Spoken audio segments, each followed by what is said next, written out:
Hello Internet, this is LordMaddog, and today we're doing another devlog on Axiom Box, my game. Okay, so last time we went over level 11, and we ended right off when we were going to look at the end cutscene for level 11. Now this episode, we're going to go ahead and go over level 12.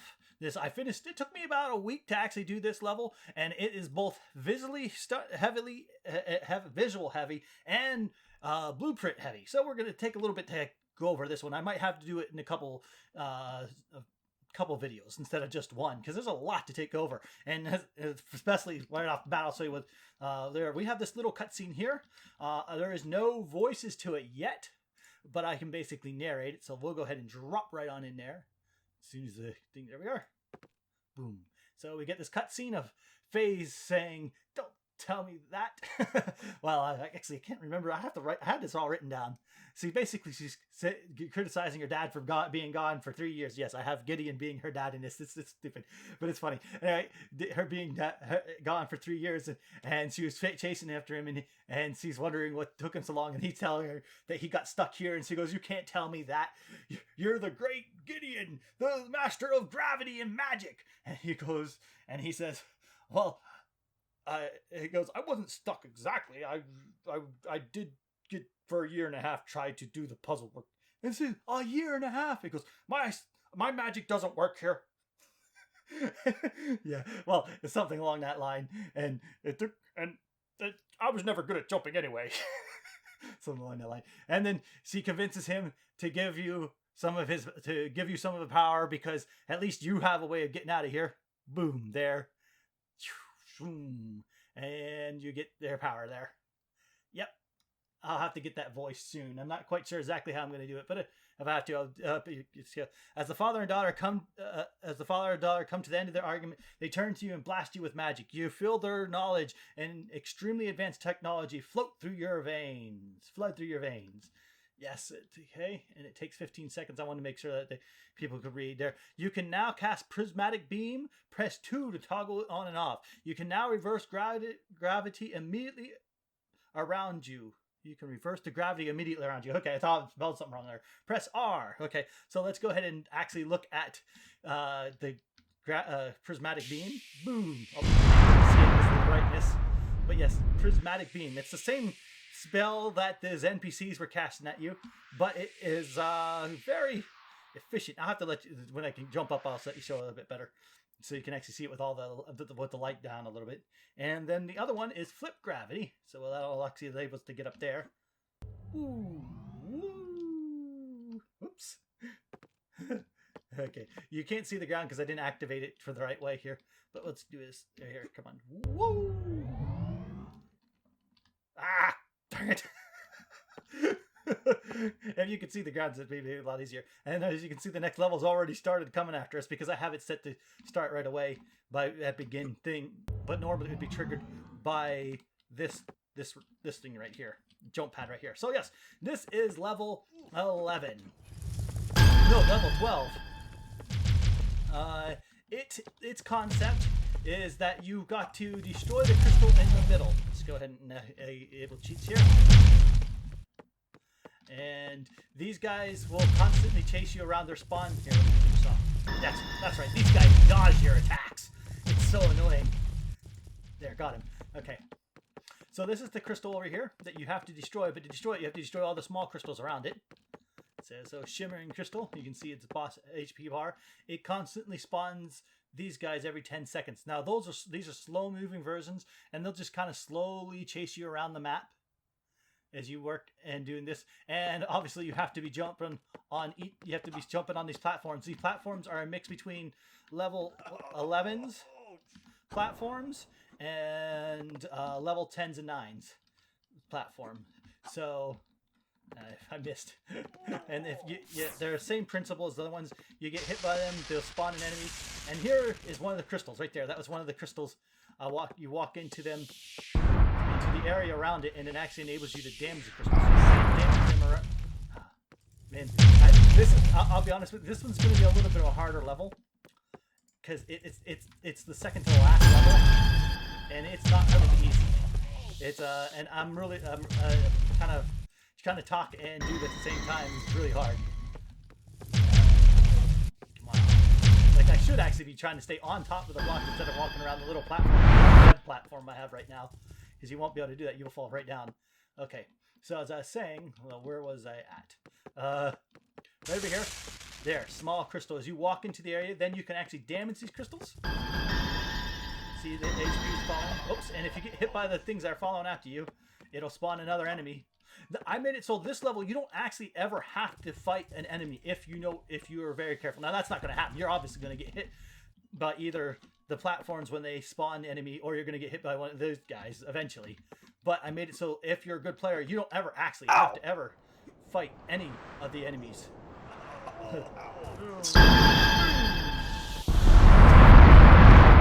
I've also got to do a little bit of adjusting the sounds because it's a little loud. When you kill these guys. As you can see, as I'm tossing too dang much and it's taking me a little bit too much. There we go. Let's get back in here in range and actually damage. Now, if you try to damage these things on the outside, oh yeah, the crystal cracked as you damage it. That took me a long time to figure out how to do it properly. I got one of those guys are following me. Ouch. Yeah, that was a bit. I'm gonna have to do a little bit of adjusting with the sound. Let's go ahead and kill off these things that are following me real quick. Yeah. Ah. There we go. There we go. I just gained a couple levels because that's how many I have following me. Let's go ahead and quickly kill off these things here. Whoops, I hit the wrong button. And then you hit 2. Yeah, beam. Oh yeah, that's also another thing. The beam. Why are you using the prismatic beam, which is the spell? One of the spells you just got. Your gravity is so you can literally float around the arena, just like. And so that really makes things really easy when it comes to. It also does a lot more damage than your default attack value, but it has a warm. Ouch! That hurt my ears. Has a lot longer warm-up value.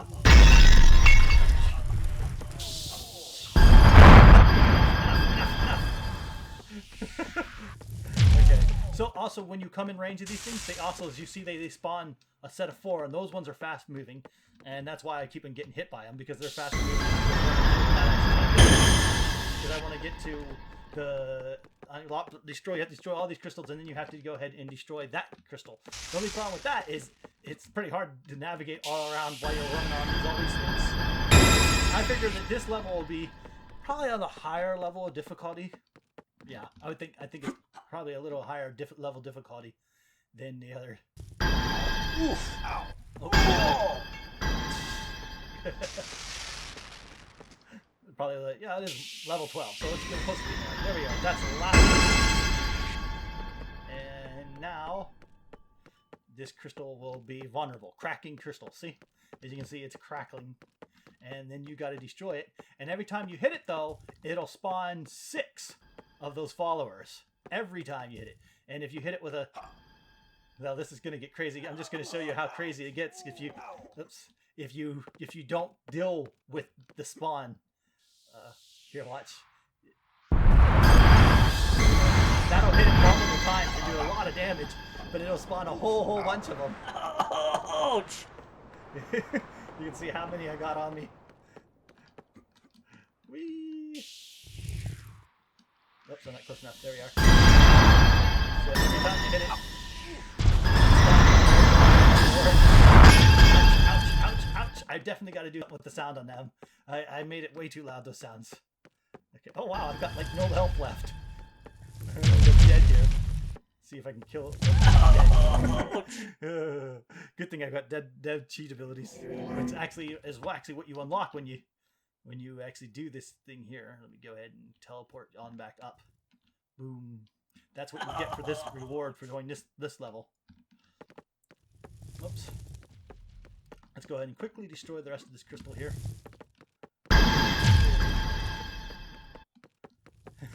That's another enemy casting spell, trying to hit me with his spells. There you go.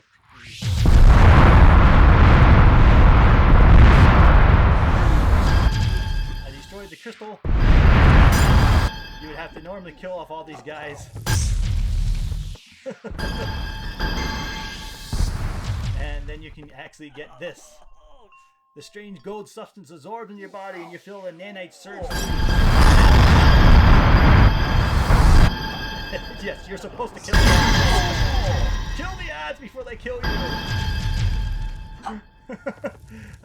Press E, press and hold E to target the location you want to teleport to. Let go to teleport. So here, I'll go ahead and do that real quick. Press and hold E, boom, and you can teleport. That is the ability you unlock here. It is going to be extremely powerful. It'll basically allow you to skip everything all the way back up. But level 13 is going to be a really hard level, so it's justified. That skill there. You'll probably end up getting killed multiple times on level 13 or knocked back down. Let's go ahead and... As you can see, also just doing that will get you a pretty high level too. You don't necessarily even have to kill any of the actual NPCs, but killing the little spawners that chase you. Yeah, that's gonna get you good because they give XP too. All right, now let's go ahead and look at some of this stuff. What's this one? Air. Okay, yeah, that's normal. I'll have to deal with that one. Okay, so let's actually look at. Let's go ahead and look at Flip first. We're already 10 minutes in. It took me 10 minutes to do. Okay, this is the Flip spell. That's when you unlock from him. Boom. You crouch. Boom. And you can only do it twice because it costs 50 mana. But by the time you get level 2, you can do it more. You can do 2 times simultaneously. But you can only do it 2 times simultaneously, and it actually keep you going up. So. Yeah, you can literally skip an entire level doing it, but I didn't want to make it so you could just go up and up and up and up using that skill. So, boom. Boom. Yes, gravity flip. It's like super jump, but it's a gravity flip. Okay, and then I've already showed you this, the beam, and then the teleport, but I don't have enough mana to do teleport. And then we got to actually talk about all the blueprints and the visual grab. You saw how it was visually beautiful that was up there. So yeah, okay, let's go ahead and do that. Let's talk about the gravity flip real quick. Gravity flip. Where is it at? It's flip gravity. Here it is. So this is actually pretty easy when it comes to blueprint wise. It took a little bit more to get the magic fill of it down. So it took, it's really easy, simple blueprint wise. So basically it checks if you have your gravity flipped unlocked, which you do when you watch that cutscene and they give you power. It checks if you have above 50 mana because it costs 50 mana. Then it cast, and it's the sound of you going, a jump sound, because it just adds a little bit more to it. Then it plays the montage. Now let's go ahead and look at the montage on this. As you see here, that's the montage. You crouch and then you jump. It doesn't look like much when you play it in the montage. Yes, there we go. And you see it's got spawns particles, the end teleport particle, and it sends out a play notify montage, and you've got lash trails, which you can actually see. It doesn't show you all the gravity very well here because you're not moving too much and it gets stuck in the actual mesh. So I'll go ahead and show you one more time so you can really look at it there. Whee! It's got the blue and it's got those lash things coming out the side there. Let go back. And then after you play the montage and begin notify, it will spawn the little bee.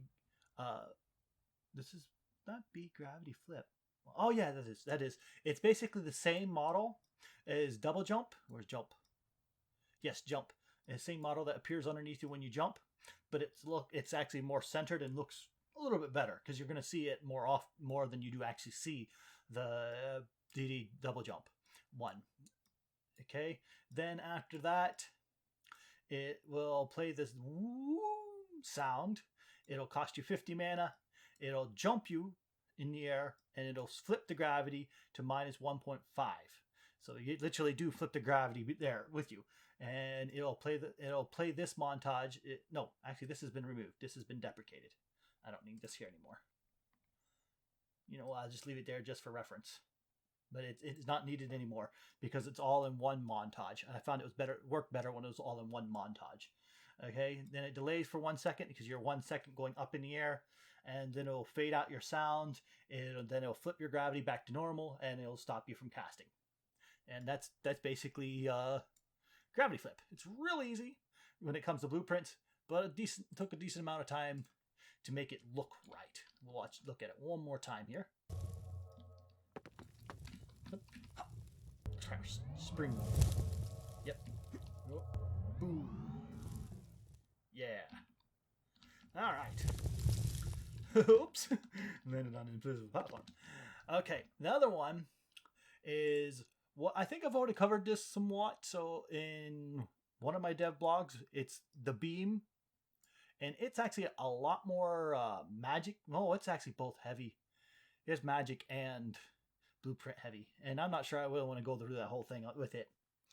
Because it took me a lot of time to figure that out to get that right. Because I originally tried to use particles, just pure particles with it, but I had to use mesh as well, and it took a good bit. So this is a flip and flop. Basically what it does is instead of press and hold, you have to push and then push again to stop. Originally I had push and hold, but it was giving me problems with the actual if the player let loose too soon, it just didn't quite work out. And I have on my other stuff that makes it so you can't let go too soon. But this one I really tested out, and I really felt a lot better when it was a flip and flop. Switch on and off, basically. Basically, then it goes, checks if you flip it on, it'll check if you have the beam unlocked. Obviously I do. It'll make sure you're not already casting for various reasons, and it'll make sure you have more than 10 MP, and it'll set is casting, and then it'll set your controller rotation yaw. Now what that does is it makes sure that your mouse is controlling the direction your character is turning, and for obvious reasons, when you're aiming a giant beam, that's one thing you want to do. Okay. Gravity scale sets to 0, so you're floating in the air. It stops your movement immediately, so you can't use this to just make yourself float up infinitely. So I'll show you here. Right here. If I go ahead and jump first, and then hit this, it'll instantly stop me. So here, I am floating around while I'm casting it, but I'm not going up too much more. I can do a little bit of a double jump, but that uses up MP and also makes me come down faster. So, yeah. Okay, and let's go back into here. It'll slow down your max walk speed for more than one reason. I do that because it makes it more cinematic feeling when you're up there, and it also means that you just can't float straight up for very, very far either, just in case. So you can't use it to actually travel up higher on the levels. And then right here has a sequence. This does two things. The sequence here is what makes your camera lerp out to the right angle, so you can actually see what you're doing. So I'll demonstrate that right there real quick. R. Here, 2. Oh, come on, move, Frank, move. Okay, there. So it makes. Whoops. And I did. Ouch, Frank, move away. There we go. I did that so you can actually see where you're aiming. See, the camera comes out over here. Without that, you're stuck behind your character at normal angle, and you couldn't see what you're doing with it. So, yep, you zoom out, like so. So you can actually see exactly where you're hitting, and it gives it more of a cinematic feel. All right. Player. So that's what this is right here. It uses a timeline. It plays from start. It gets your camera location. It gets your default camera location, and then it changes out to which is your default camera location right here, and then it takes it to the new camera location, right, this one right here. It lerps it to that location, sets location and rotation of your follow camera, not your first person camera. Has to be your follow camera. And I wonder if I did. Oh. Yeah, there's something I didn't do for this. I wonder how that works if you're in first person. I need to set that up. I might have to make it so it automatically switches to third person. So let's go ahead and unlock there and see what happens when I hit 2. That's not good. Yeah, okay. Okay, I'm going to have to make sure it sits you in the third person. I'll have to do that. I didn't think about that. I'm going to have to go. Where is that at? Third person set camera. No, that's not it. And it's down over this way somewhere. We'll have to do that later and figure it out. And all I'll do is create a custom event. So I'll automatically activate that one. I just got to figure out where it's at. That's late. No. What's this? Teleport. This is what happens when you end up getting so much all up in so many blueprints in one location. I have them all clearly labeled, but here it is. Camera, change camera perspective. There it is. Is this, that's follow camera. All right. So what we're going to do, we're going to create custom event. Nope. Create a custom event. Add custom event. Switch cam.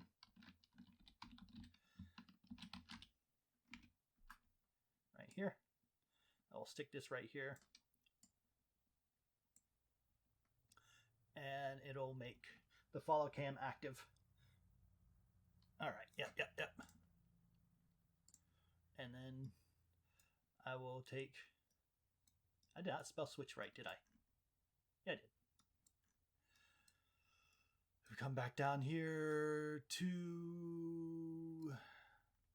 Where's it at? Prism laser. There it is. And we're going to go ahead and probably put it right here. Right after his casting.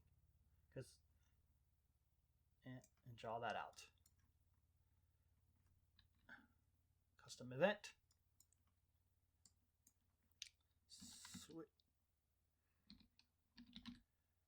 Spelled that wrong. Switch cam. Boof. And that solves that problem. Just like that. That's easy. Now, when the player uses it, watching some dev debugging right there on the fly. If they're in first person mode, they will automatically be switched to third person. Like that. Yay! Haha. Yep, I needed to do that. Okay. Just a small oversight. Where were we? Oh yeah, camera, and then it also spawns the beam. No, it plays the montage. It plays the montage, and that's this. I'll show you that animation real quick. Doop. Boom. Yeah. It looks pretty cool, right? So we'll start it from the beginning there. Play. Whoop. Boom. Yeah. And it'll just keep cycling. That's the way you look as you're up there. Now, when I originally had it so you were behind the character, you could see the whole montage actually playing. It looked really cool. The only problem, like I said, you couldn't actually see what you're doing. So I had to take the camera and swing it on out. I actually wanted to swing it on out after it played the montage, but I found that was way more annoying than it was worth. You couldn't do anything during that time. It just wasn't worth it. Let's go back through here, and then it'll automatically on begin notify. It'll spawn the beam, and if you get interrupted anytime during this montage, it'll end the beam. That's for obvious reasons. You don't want the player to be immortal up there shooting and unable to be stopped. Okay, so the beam spawn event actually starts a set timer by event, and it's an 0.001. So it's not every frame. I think it's well, it actually depends on what frame rate you're at. If you're 120 frame rate, then it's not sure. I'd have to look at the math on that. But basically, it's not every frame. It can be every depending on what you are at. So it's a pretty quick time thing. And it needs to be because of how the beam works. It spawns the beam. That's this thing here. I'll show you it. It's very complicated. Actually, you know, I'm not going to go over the whole thing, the whole beam, because I'm pretty sure I did this over it somewhere, and I'll maybe even make a specific thing just about the beam. But this is a very complicated blueprint. Combined with the other blueprint, it's kind of a bit much. Well, it's not too complicated. It's just, yeah. It took me a long time to get it down to work right, and even right now, it's still I still don't quite know why. But as you see here, it moves around when the player's hands are. Let's go ahead and jump higher here. That way the Frank's not going to annoy us. There we go. If you watch the beam right there at the player's hands, I'll say what I mean. Right here in this area, as the player moves, the beam moves, and it shouldn't be doing that because it should be locked to the player. Actually, is it locked to the player's right hand or is it locked to the player's? Can't quite remember. But yeah, you can see it moves around there, and that's unless I draw attention to it, you're not going to notice, but you can notice it, and so it annoys me a lot, and I'm not quite sure how to stop it from doing that. I think it's locked to the player target caster. Yes, so viewport, we see where my target caster is at. I had originally locked it to the right hand, and then offsetted it a little bit, but that just made the wiggly woggly way more noticeable. So I stuck it to my camera, my target caster, and the hands, they're in that animation. There's a way to view animations I forget right now. It's not worth going into. I was going to show you the animation, but I can't remember how to do that. But yeah, it's just much better to actually lock it to the target caster. So it spawns the beam, and it sets adjust the damage on it according to your magic damage multiplier. That's part of your level up system. So it sets that, and then it'll set the location every tick on this thing. That's to make it turn the direction it needs to turn to, and without that, it'll just stay in one direction. It's probably some. I know for sure it's somewhere in there that it's causing it to the hands to not stay where it should be, where the hands. And it also sets the target location, the full end where you're hitting.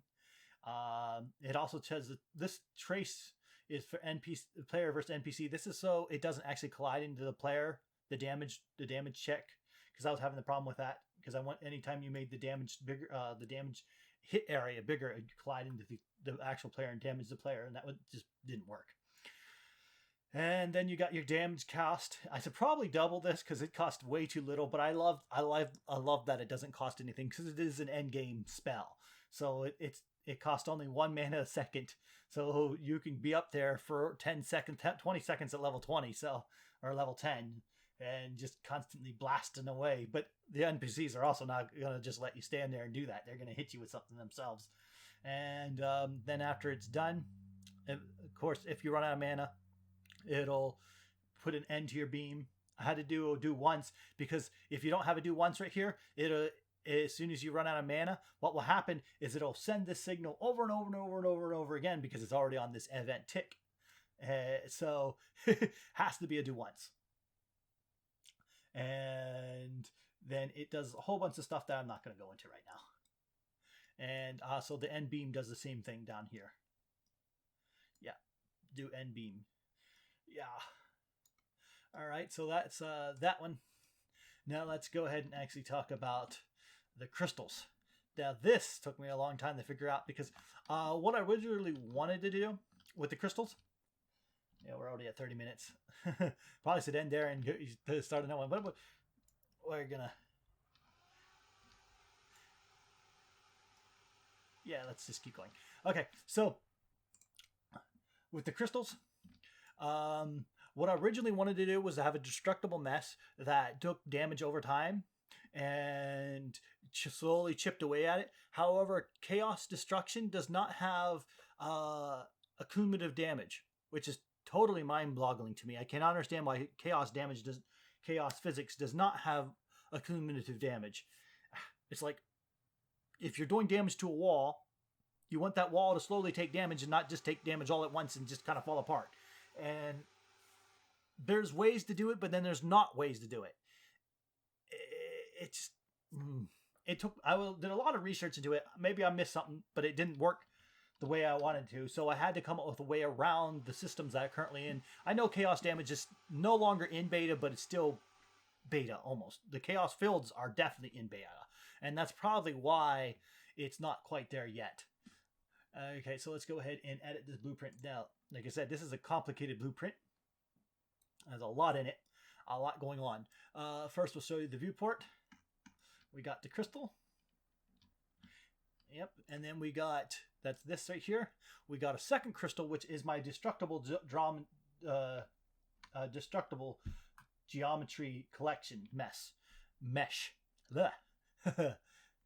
So we see here, and let's see, where do I start with this? There's okay, yes. In the very beginning, because I didn't want, these are more visually heavy, so I don't want them visible down from the ground, because they have sparkles and have a lot of particles and a lot of different things going on with them. I wanted to make it only visible at a certain point. So where do I have that start? I have the event begin play, but where's that at? Event any damage, event contact. Where is that at? What in the world? Oh yes, here it is. That's easy. I have this event viz on, off. That is going to be sent from. Right now, I have it connected to my event begin play because I want to actually test it, be able to test it. But I'm going to break this soon once I've got absolutely everything done on all my blueprints. So what this will do is it'll make the Crystal 6 visible, and it'll make all the particles and the charms and stuff active that are running on it. And since I got a total of 12 crystals, I figured that's a little bit too much just to have visible looking all the way up, because I'm already starting to run a little bit on the slower side. I'm going to have to do some optimization. And that's always part of games, though. Once you got everything done, and then you go back and try to optimize everything. Now, this got particle systems. Now, these two here they're not labeled, but these are my lightning. So when I go ahead and fall right into here and actually hit that, play. When you get in range, and then you hit it, you got that lightning flash. That the crystal's taking damage. Okay, enough of that. I'm really concerned. I've got to do something with the sounds. So we'll go back to Crystal 6 here. So those are my particle effects. This is the one that's making all that stinking sound right now. Shield. Here, this needs to be volume down. Oh, wait, no, which one is this? Crystal Break. Yeah, this is the one that's so stinking loud. Why is that so stinking loud? It's at 0.7. I think it's because, yeah, I have attenuation on it. Now let's take it down to 50. Yeah, we don't need it that loud. 1.5. Okay. I'll have to go through and do that with all mine, actually. Now, that's another thing I need to talk about. Anytime you make a blueprint, you need to make it a child of, especially if you got multiple of. That way, if you just change one thing, you can change it all across the board instead of going to each one of your blueprints and changing it. That was a mistake I made. I didn't think I could do a child of because these are all so different. But then I ended up realizing that, yeah, I could have done a child of, and I really wish I would have. But anyway, okay, so these are my sound things here. This is the one, the sound is when it's invincible and you try to hit it. You get that ching, real high ching sound. And this is your invincible particles to show that it's invincible. It makes it sparkle. And then here, this is a chime. When you get close to it, you will hear that it has a nice little chime. It's not very loud. It's just a little, here we go. Yeah. You can hear the little chime. Ow! Okay. Crystal 6. Back here. Oh yeah. This is the end lightning. This is the one that when you drop in, this is the particle effect. Not drop in. I say drop in because I'm always dropping in. But when you enter its circle area, it's that blue beam that disables the invincibility and brings up the small, see right there. That's that beam right there. That took me a while to make. Originally, I wanted that to be a lightning bolt, and I could not get it to look right, be a lightning bolt, because the old Niagara. I'm sorry about that. Because I was trying to use a ribbon to make a lightning bolt, but I got this, and I actually kind of like this way better. I'm not going to go into all the problems I had with trying to get it to work the way I wanted to. But yeah, that worked. That beam there. Oh! And it's got to reset. it has a little bit more set in the blueprints with it. So we go back to this here. Event graph. Oh, no, we're still over here. This is the flare when it gets destroyed. I'll go ahead and just activate it real quick so you can see it. Auto. Here we go. Auto activate. Boom. That's it. See? When it gets destroyed, that's what it does. Yep. And then it's B health. This is the component that actually regulates the health component, because I just made a component for I figure I'm gonna have to make a health component eventually, and I've just made a health component that has a lot of things in it, but I'm not going to go over it right now. All right, so the event blueprint, event begin sets up your health. That's where is that actually set up health? Here to set up health. That sets how much health you have, sets your max health. It sets the floating number location. That's the little numbers that spawn over top of it when it gets damaged. It also event binds the death event to death. That's an event in the health thing that actually tells you when the player dies. And here you can see here that event is tied to the death event of the crystal when it dies. Okay, and then this is when you damage your death. When it gets hit. This is not used. This is not used right now.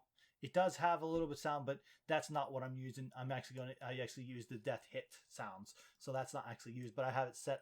This enables you to change the sound you want here. But the problem with I was having with that is I couldn't get it to be loud enough, and I learned how to fix that now. I just haven't gone through it and done it. I just manually did it.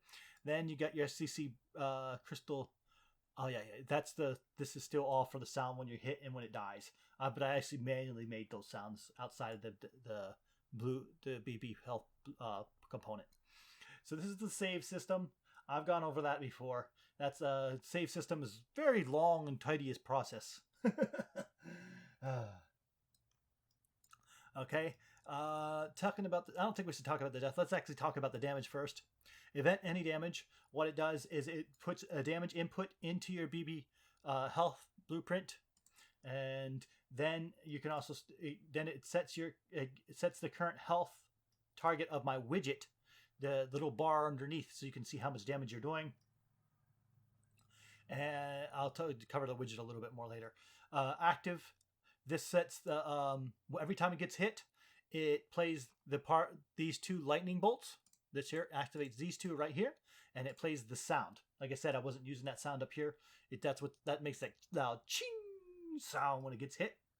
And it also sends a hit target through the BB health, and that means that'll also show the little damage number above the player, above how much damage you did, because the damage input. And it also minus the health and everything. Then after your health drops below 50%, what it does is it makes the geometry collection visible and damageable, so you can actually see it, and it puts this thing invisible, the outer shell of it invisible. Now, the reason it doesn't destroy it outright is because, like I said, there's no accumulative damage. So what that still, even though it's no longer visible, what it does actually do is contain the damaged crystals inside it. There we go. Just go half-light here. No, you don't. You don't hit me. Dang it. This is the problem when trying to show stuff. Whoops. Hit the wrong button. Oh my gosh, that was bad. I hit teleport. Sorry about that. It'll just be faster just to restart because I ran out of mana now. There we go. Let's go back here.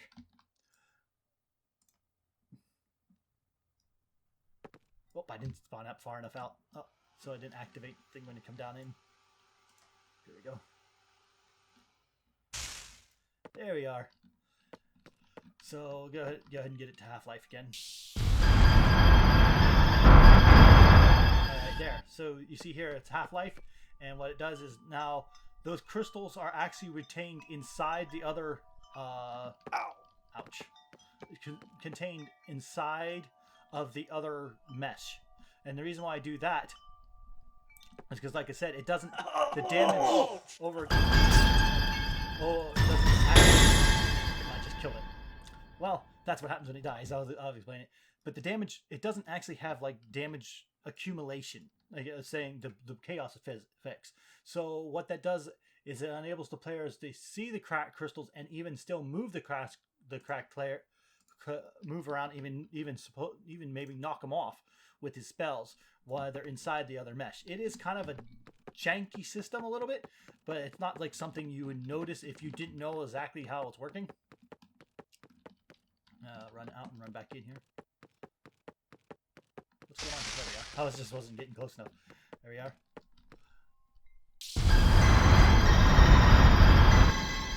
See here, I can still affect the crystals and make them fly off. It makes it like breaking a little bit. Oops. As you're hitting it, but it isn't a damage accumulation. It's just the broken geometry inside another mesh. There is definitely a better way of doing it. Well, maybe not yet. Not quite yet. I'm not entirely sure. I've looked at a lot of different tutorials and stuff, but I haven't found a better way of doing it yet. And did some reading, but that's the best way I found to do it so far.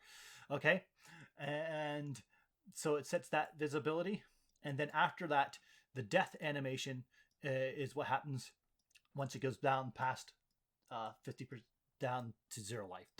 Yeah. Anyway. Okay, so what that does right away is once death happens, it destroys the outer component, the outer mesh that's visible now, which lets go of any crystals that are still inside, any broken mesh, geometry collection. Then it plays this particle right here, the one I showed you that makes it go poof, and it does all these sounds at the same time, which makes it sound very much like it's shattering. Okay, and then it sends a signal to the master crystal. Oh wait, no, this sends a signal to the damage field. That's this field on top of it.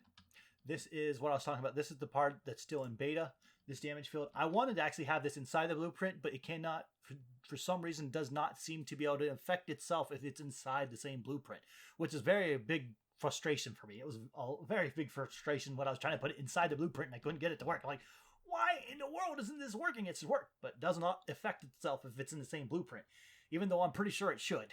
But okay, so this on the outside, so I have to send a signal to it. Now I'll let you look at that real quick. This is pretty simple. This is just beta field systems. If you want to learn more about field systems, the chaos effects, just look up some tutorials on Google, on YouTube or someplace. But basically, this is your field system component. It adds a transient field. It defines that field. It tells you how much strain field this is if that crystal. I didn't actually have to have this because my crystal is already broken from the player already beaten on it. But if it wasn't, this would break it. And I needed this transient field for this field here anyway. Okay, and then it gets the radius of the field, and that field is set by this sphere collision. I have it named sphere destruction field, but all it is a component sphere. Wait, is it? No. Just sphere collision. I'm pretty sure that's what it's called. Yeah, sphere collision. That's all this is. It defines the field of the damage area. And then we have, come on over here, which is my actual linear velocity. This is what sends the crystals flying. Boom! And flying off on all directions. It sets the calling field and defines the calling field, the radius of the destruction, and this sets the magnitude of that destruction. So it's 2,000 force, and it sends them flying in all directions. And this is receives that message from the crystal right here to send it all flying. I could show you that here in a second. One more time so you can see it all in action again. This was my attempt to use a radio field force to send the crystals flying, but once again, it would not. Radio force for some reason does not affect broken geometry, which doesn't make a lot of sense. This chaos geometry to me, it does not affect it. At least I couldn't get it to affect it. I tried, but it didn't work. So this is basically a deprecated piece. I had to use the fields. Okay, then this is my widget. This removes the boss HP bar from from the player's UI element, and then it sends to the master crystal that this message. What it does is makes one of the crystals inside the master crystal crack, and then it delays for 15 seconds to let the crystal settle down around the player, and then it will delete them after it adds it to the save system. So if you save and quit it'll actually keep it destroyed. And then down here, this is event entity damage. This is my on component begin overlap. This is what actually this red circle here is. Oops. Yeah, that's what that red circle here there is. It's what the player actually, when the player comes into the range of it, it does a whole lot of stuff. But like I said, I'll show you the destruction one more time. So here we go. Boom. And I forgot, I don't have enough mana to default wise. Yeah, so you can see the crystal crackling there. Oh! Ow! And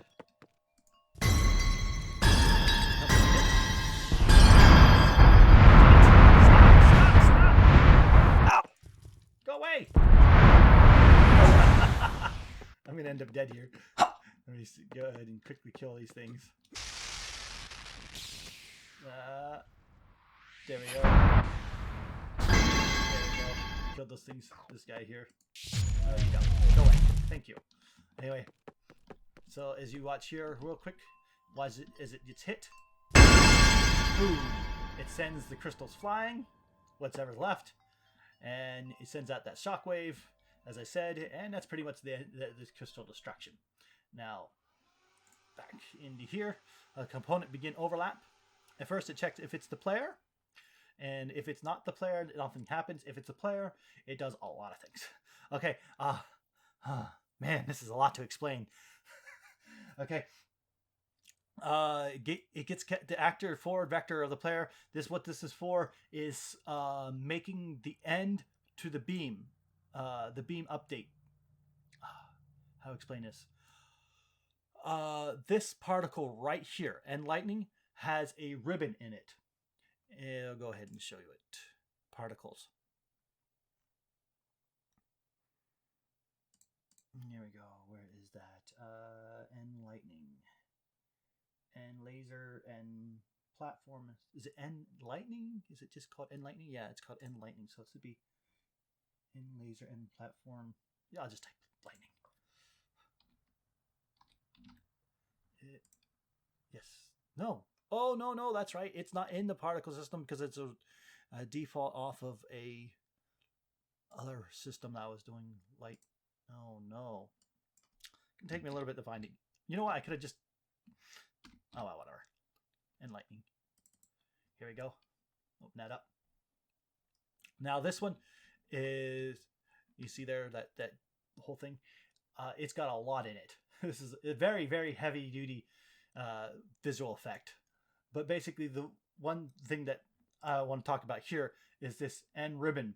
This is the one I wanted to originally make it look like lightning, but I had a little bit of problem with making it look like lightning, and I ended up liking this look better than lightning anyway. So, as you see, turn that on and off. What I do with this is I set the beam start location and the beam end location.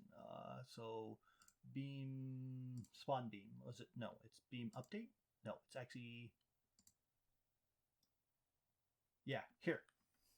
The start location and the end location. And that's what I'm doing here in this blueprint. I'm setting its starting location. Well, that's the player. I set the player as the beam starting location. And I am doing that through a timer event right here. So what happens is once it's no longer invincible, it sets it to no longer invincible, which means that it can be damaged as the player comes into the range. And it plays this sound of that thunder crack, and it deactivates this invincible particle, this little blue particle. And lightning, I'll quickly show you that. It's really simple. Wait, no, that's the wrong one. My bad. No, it's invincible. There, this one. I should have done that to go to the other one. And right there, it's this sparkling right here. It's not very complicated, but it looks good. It makes it looks makes it look nice. Okay. I did not change anything on this, so it doesn't have to be saved. And smaller, okay. Back to 6. So it deactivates that. Then it starts my timer. And that timer in me is looping at 0.1% second. And this timer does not last long because that particle event does not last long itself. So I'm updating every millisecond. Yeah, it's a millisecond. Every millisecond, I am updating the player location and getting its. Why do I have? Oh yeah, different parameters. Oh yeah, I didn't need to do that. That's deprecated. But anyway, I'm putting the start location on it, and what that causes the beam to actually come from the player, and then I wait for 2.2 seconds for it to finish. I also set. Why do I wait for 0.2 seconds here? There's no. I have that on backwards. But anyway, that shouldn't be waiting any time there. Yeah, there should be no delay there. Why was there a delay there? I'll have to look at why I have a delay there. I bet there's a reason why I have a delay there. Something I tested that had to make that delay there, but I don't know what it is at this very moment. This sets the end of the beam. That means that the beam is going to be hitting the middle of the crystal. And that's what I'm doing with that. Making sure it hits the middle of the crystal. And then once that's all set, I have to wait 0.2 seconds because if I don't wait for 0.2 seconds, it doesn't actually update the player properly, and the beam can come out from way off in the wrong direction. So you have to wait for 0.2 seconds. This would actually be a little bit. This could actually be before the delay, but it cannot be before the activate. So when the player crosses this, it waits for 0.2 seconds while it sets all this up, and then it activates the particle systems. So it activates all the lightning effects on the particle as well as the lightning. And then I have a sequence here, and that quickly deactivates after 2 seconds, deactivates this timer so there's no system load on it, and it gets rid of all that calculations. Yep, deactivates. Clears the timer by handle and deactivates the end lightning. And then I have a do once. This is what spawns all those enemies around it. I'll show you that real quick. Those little flying things. And those is what chase down the player. Now, originally I had it so it spawns actual AI right off the bat. Elementals right off the bat. But this is so much better because they don't actually attack the player. They just annoy the player. And the player can choose to kill them or run from them. Like, that was bad aiming on my part. But if then the player gets hit, they do 1 damage and then they spawn the enemy that you have to deal with. So you see that. Yeah, I'll have to go over those too. Ow. Yeah. All right. So back to the crystal. So once it's done spawning those, it'll wait for 60 seconds and it will do it again if the player comes back in. So if the player runs away and then comes back in, he doesn't necessarily have to fight off all the spawns. But if he doesn't kill it within 60 seconds and comes back in, he does have to fight out those spawns again. Okay, and then here, this is my actual UI element. It puts the UI element here, this UI element. I'll go, where is it at? Here, this one. Spawns this right here at the bottom of the player's UI, sparkling crystal, or actually, it was actually not sparkling crystal, but I can change the name of that crystal. So yeah, I just had that temporary there. So it sets it as a widget. It adds it to viewport, then it sets the health and the max health from the BP health blueprint, sets the HP color. I have the set HP color there because for the main crystal or anything that's invincible, I have it blue instead of red. And then I set the name. So basically small crystal, I can set this to anything I want, but small crystal is what I chose to choose for. And when you done overlap, obviously it's gonna reactivate your invincibility, makes it invincible, makes the particle evacuate in, and removes this this UI from its interface. And I think that's actually it for this blueprint. Yeah, that's it. That's the whole crystal. But as you see, it's a little bit more complicated. It's not super complicated, but it's a little bit more complicated. And that's for every single one of these, same blueprint for every single one of these crystals that you got to run around and go destroy. And then is the Master Crystal, and it's got spawners, which are really beautiful. But I think I'm just going to leave the Master Crystal alone for this time because I'm already at 55 minutes. But we will go ahead over the actual spawn, its little things that spawn around and chase you down. But yes, this level 12 is actually now complete, and that took me a lot of work, a lot of time. So where is it? Here it is. There's two different versions of this crystals. I should have actually, like I told you, you want to make stuff child's off, because that way if you don't have to constantly go back and make a change to every single one of this. This isn't too difficult a blueprint. Basically, it is it's just a lot of graphics. It's very, very graphically heavy. Here, let's go ahead and zoom in real quick. Yeah, very pretty crystals. Whee! And you've seen them up close quite a few times. And I need to turn down the crystal break on this sucker. My gosh, these guys are loud. Let's make that low. Thank you. They're way loud. So I'll go ahead and let you see them up close one more time real quick.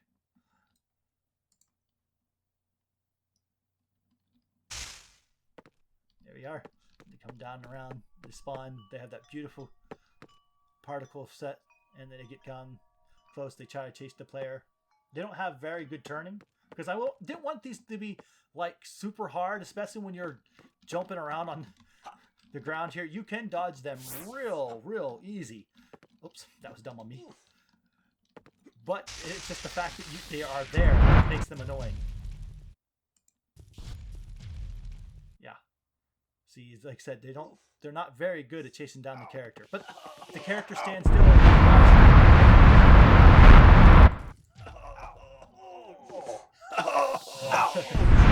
Like I just got hit by all of them. So when they hit the player, let's go back to your crystal projectile. I should probably talk about these. Okay, so this is this viewport spearhead,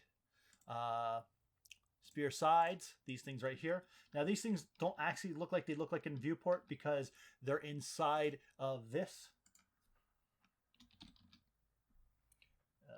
Visible. This right here is a squashed sphere. This is actually what you actually being hit by. Not the actual particle effects, because the particle effects don't have any solidness, and I didn't want to make them have solid or have them give them any collision, because they're a little bit more complicated, and I didn't want to make custom collisions for them. It's just so much easier to actually use a sphere and there like that, and give it and have a very small collision that's on it, which is just more accurate. So these things are a little bit squashed inside here. They're looking, because this is squashed, but you saw what they look like completely by themselves. Then you've got sound. That's what makes that cracking sound when they crash. Then you've got, these are all the pretty particle effects. Let's go, actually, you know what, I'm going to auto, so you can actually see them a little bit. Auto activate. That's this one right here. That's when it hits you. It activates that. Then it swirls, it makes you swirl around it for a little bit, and then it spawns an enemy. And this one, incoming, what's this one? Oh yes, this is when it spawns. That's this one. I have a backwards and a forward version of that, so it spawns from both directions. And then also, obviously, I have the radio force. This is what makes you actually be affected by when it hits you. It pushes you around a little bit. And this here is when it dies. Yeah. Boom. Okay. Then it has a blueprint health. It has 20 health. It's set up inside. And then actually, this is the projectile. This is not an NPC. This is a projectile. So it's got various settings. Let's see, projectile speed. Because this is 1, or is this 2? Yeah, this is projectile 1. Its only initial speed is only 520. So when it first spawns from the giant master crystal, because that's what spawns these ones, is the master crystal. It shoots up into the air, and then the blueprint will turn on its homing ability, and its max speed will become 150. And it's real slow. I wanted it to be an ever-present thing in the back of the character's mind that the Master Crystal is sending out a couple hundred of these things over the time period, and that the player is going to have to deal with them and watch out for them. But they're not a real threat. They're just one of those little nagging things on this level that you have to watch out for. And so let's go ahead and go into the event craft. This is real easy. Event begin play. It sets up its health. Same thing is what the crystals did. This is that interacts with the blueprint health. I'm not going to go over that. We already did. Then it'll turn on its homing capability. So we come here to homing. And homing is only accelerated by 30 magnitude, but it sets the target as player. And it targets the mesh. You cannot actually target an actual actor. You have to target a component of that actor. So I had to get the mesh for it to target the mesh, which is fine. It's what I wanted it to do anyway. So it'll start homing towards the character, and it'll delay for 0.1 second, and actually turn it into a homing projectile. The reason why I have that to a delay is so that it shoots up into the air and then turns towards the character. So you as if that's how you do that, as if you're shooting a missile. Okay. In event any damage is really simple. If it gets hit, it spawns a little lightning particles, and it makes that annoying sound, and that's it. And then once it's dead, it does a couple things. It projectile. Oh yes, it makes itself invisible. Everything that has to do with it makes itself invisible, because it doesn't immediately kill it. I don't immediately kill it when it gets death. Okay, it has a couple of phases to go for before it dies. It plays this one. That's the same poof shockwave effect that's on the crystals. It plays it. Then it stops the movement of the AI, and it sets it as no collision as it waits for this thing to end. And it gives the player 5 XP. Cast to the player. Gives the player 5 XP for killing it. And then it delays 0.5 seconds and destroys itself. So it takes 0.5 seconds for this thing to fully play. And the reason why I set no collision is that way the player can't keep hitting it or run into it.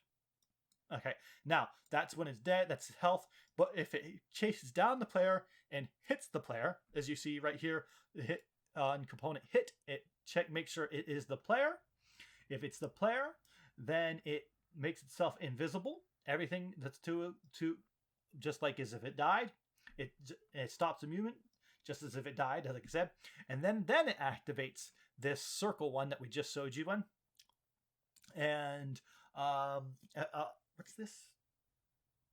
Oh yeah, this is actually it does a little shockwave as if it died too, and then it actually activates this. Then it does a radio force, which fires the impulse. And that's what sucks the player close to it and swings the player around it for a little bit. And it applies 1 damage, because I didn't want it to actually really be able to do damage to the player. It delays for 2 seconds, so the player can destroy it before it spawns an enemy. But it's a little harder because it is actively damaging you. So if you're not getting stun locked, then you can hit it. And stun lock is according to how much your player level and how much damage is done. So you shouldn't get stun lock. You should be able to really quickly hit it, but you're going to do damage to yourself. So it's whether or not you want to do that to yourself. Okay, because all of your spells have area damage. Then it does a random bull, and it chooses whether or not to spawn a dark child or a prismatic child. These are NPCs. You've seen them multiple times as we've played. And then it destroys itself. And that is this projectile. And that is pretty much everything there is on level 12. It is quite the big level. And I'm 1 hour and 4 minutes in. I hope you have enjoyed this devlog. If you have, likes, shares, and comments are always welcome. Any questions you want to ask, you'll just go ahead and ask in the discussion, the comments. My gosh, my voice, my brain's starting to go whoop whoop. Anyway, I very much appreciate it. I'll get back to you. If you think there's anything I should change or just any comments, generally, I like to hear your feedback. LordMaddog signing off.